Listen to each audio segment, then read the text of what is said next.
Biomedical science is looking to solve the next big challenge that we as a human society are facing.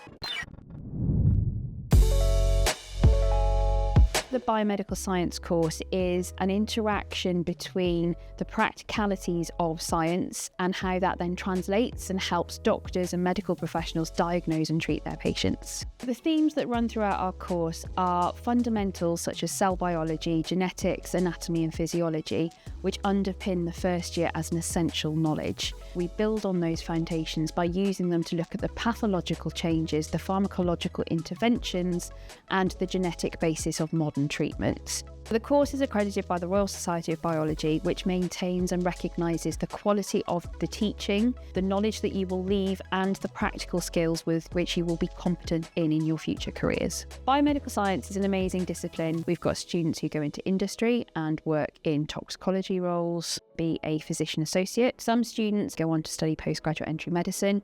Being a biomedical scientist, you need core knowledge, which is then supplemented by your practical skills.